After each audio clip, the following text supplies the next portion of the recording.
Okay, so we're going to go through horse stance. Horse stance is great for conditioning the hips, understanding the positioning of the femoral head in the pelvis, and developing stuff like middle splits if we take it wide enough and low enough, or just conditioning in general to prove that we've got integrity in the hips for endurance. You will start off with your butt to the wall and your feet about 2 feet from the wall. 1 to 2 feet, okay? It's not a fine art, it's all about finding the specific distance which works for your hips.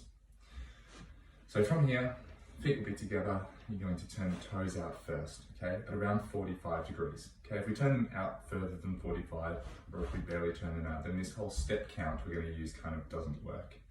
Alright, so 45 degrees, 2 steps, 45 degrees, 3 steps. Okay, so this would be a 3-step horse stance now if I lower down in this position. I'm looking to get my hips, the crease of my hip, below parallel, or at parallel even, just so that if I were to rest the stick here, it wouldn't roll off.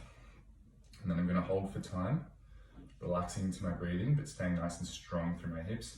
Don't want to be feeling any pinching sensations in the knees and the hips. You can play with the foot orientation as much as you need to.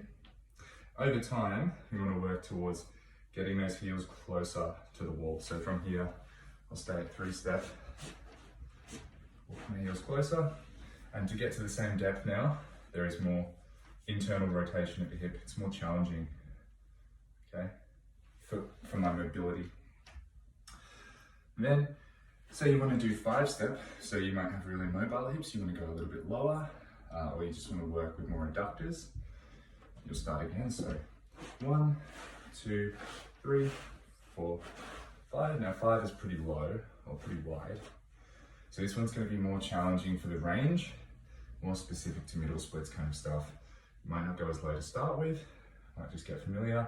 But if you can go lower, I don't think I can, get to parallel. You can see I'm very wide now, okay? So find the right pelvic tilt, as in arch or tuck, which allows you to feel comfortable in your hips here, and this will be your hold.